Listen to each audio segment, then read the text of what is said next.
Saludos amigos televidentes, bienvenidos a otra de nuestras entrevistas exclusivas.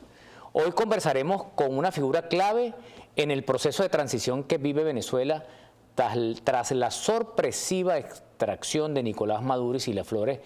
El tablero político cambió de manera abrupta. Delcy Rodríguez asumió el mando con el aval de Washington en una decisión que generó entusiasmos iniciales en la oposición, pero que pronto reveló nuevas tensiones y contradicciones. La captura de Maduro abrió la puerta a la liberación de presos políticos, entre ellos Enrique Márquez, exdiputado zuliano, ex vicepresidente de la Asamblea Nacional y ex rector del CNE. Márquez fue y es candidato presidencial. Márquez fue encarcelado en enero del 2025 por denunciar públicamente los resultados del 28 de julio del 2024 y exigir explicación al poder. Hoy, tras su inesperada aparición en el discurso del Estado de la Unión en Washington, nos acompaña para analizar este momento histórico. Bienvenido, Enrique, gracias por estar con nosotros en exclusivas de EBTV. Contento de verte ya en libertad. Eduardo, para mí es un gran placer acompañarte a ti y a tantos amigos que tengo en ese canal, en ese espacio, en esos espacios que ustedes administran, para poder mantener informado a tanta gente que lo sigue. Así que para mí un placer y un honor estar contigo, hermano. Bueno, gracias, Enrique. De verdad que sí, estuvimos preocupados, hablábamos siempre con Sonia, tratábamos siempre de saber de ti.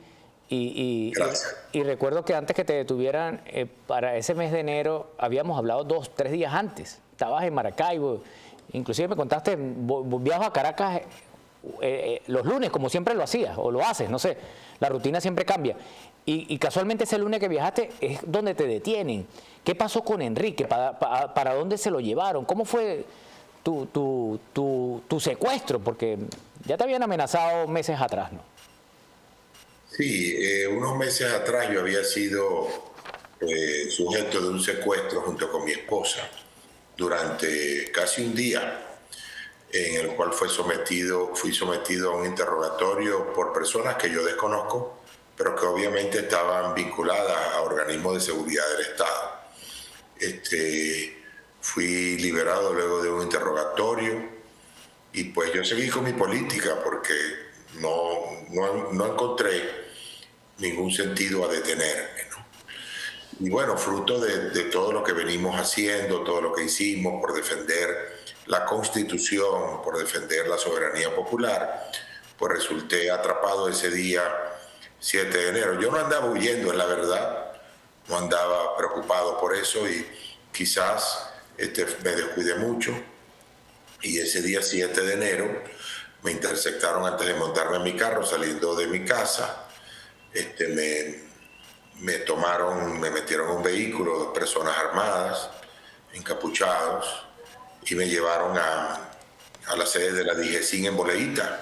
Ahí estuve solamente un par de horas y luego me llevaron a la sede del SEBIN en el Helicoide, donde pasé una semana siendo interrogado. Desde el primer momento pedí un abogado, pedí un fiscal del Ministerio Público para que preservara mis derechos, pedí una llamada para mi esposa, para informarle a mi familia dónde me encontraba, y sin embargo nada de eso me fue otorgado. Fueron violados todos mis derechos, el debido proceso, el derecho a ser considerado inocente hasta que se demuestre lo contrario. Me trataron como una persona culpable. Al final de esos 7 días, fui presentado a los tribunales. Recuerden que el derecho venezolano consagra que eso debe ser máximo a 48 horas. Me pasaron 7 días para que me presentaran a un tribunal con cargos de terrorismo, instigación al odio y traición a la patria, que nunca fueron demostrados, nunca encontraron indicios. Realmente lo único que pusieron en el expediente fue un tuit que supuestamente yo había colocado, en el cual llamaba a la rebelión. Pero yo incluso en el momento de la presentación ante el juez, yo le pedí a la que fungía en ese momento como mi defensora, una defensora pública, que abriera su teléfono, buscara mi cuenta de X y se la mostrara al juez, porque en mi cuenta de X no estaba reflejado el tuit que ellos decían que yo había enviado. Y no estaba reflejado, y si no era suficiente eso, que le escribieran a la empresa X para que certificara los tweets que yo había colocado y aquellos que se habían podido colocar y ser borrados, porque ellos lo guardan todo. Sin embargo, pues no, como es lógico, no hicieron caso de lo que yo pedía, y después de ese día tuve un año preso en el SEBIN, en el helicoide, sin derecho a la defensa, sin abogado, sin comunicación con mi familia por 10 meses, 10 largos meses, sin poder hablar con mi familia, ni con, por supuesto, ni con abogados, ni con amigos, ni nada, de los cuales de esos 10 meses tuve 3 meses seguidos sin poder salir de la celda, sin poder tomar sol, sometido a una presión psicológica importante. No fue un buen tiempo, fue un tiempo rudo que pude soportar gracias a la convivencia. Nunca estuve solo, estuve en una celda compartida y estuve con Roland Carreño, con Superlano, con Viallo Pilieri, con Américo de Gracia, con Luis Omasa, con Luis Palox, pues con todos ellos, con gente que se ha convertido en mis hermanos de vida y que eran presos políticos como yo y que estuvieron sometidos también a las mismas condiciones que yo estuve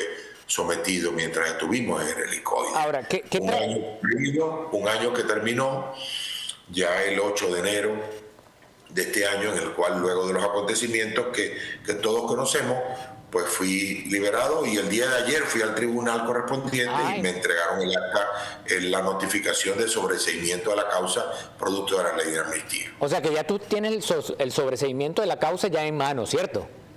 Sí, lo tengo en mano, no lo he anunciado, estoy esperando un buen momento para enviar una nota a las redes para informar que ya he sido sobreseído gracias a lo acontecido y a la ley de amnistía. Dos preguntas, Enrique. La primera es, ¿qué transformación personal produjo en ti ese encierro, ¿no? Y segundo, ¿dónde estabas tú? Bueno, estabas encerrado, por supuesto, pero ¿cómo recibiste la noticia de que Maduro lo habían extraído? Bueno, fíjate, la primera pregunta, Edward. Aproveché el tiempo para leer, para orar y para convivir con mis compañeros. Leí 80 libros, lo cual es bastante por un año, es verdad, pero no paré de leer, era lo que más hacía porque era lo que medio me distraía de la situación. Oré mucho y la oración fue mi mejor compañera, es la verdad, aparte de la lectura. Orábamos en grupo, orábamos por nosotros, orábamos por Venezuela, orábamos por nuestras familias, y eso me tranquilizó mucho, el saber que todo tiene un sentido en la vida y que lo que me estaba ocurriendo tenía un sentido para mi país también. Y entonces eso me tranquilizó mucho. Yo creo que mi principal transformación es espiritual, porque logré salir de ahí fortalecido espiritualmente, sabiendo de que todas las cosas ocurren por algo y fortalecido también en el amor a la familia. A veces uno se descuida mucho, Edward. Y la política, la política deja como un vicio, ¿no? Sí, es un vicio y uno abandona tanto la familia y deja de hacer tantas cosas.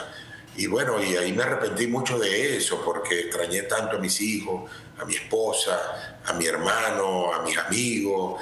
Te extrañé incluso a ti, Edward, que tanto hablábamos muy seguido, tan generoso como eres tú con tu conocimiento y lo compartías conmigo. Y bueno, ese día, el 3 de enero, nosotros nos enteramos tarde, porque allí en el helicoide no se escucha nada. Espérate. Enrique, vamos a hacer un corte y regresamos del 3 para acá, porque del 3 para acá ha pasado muchas cosas. Señora, hacemos una pausa y al regreso seguimos conversando con Enrique Márquez, ex candidato presidencial hoy en Libertad y quien estuvo invitado por Donald Trump al discurso más importante de los Estados Unidos. Hacemos una pausa y regresamos.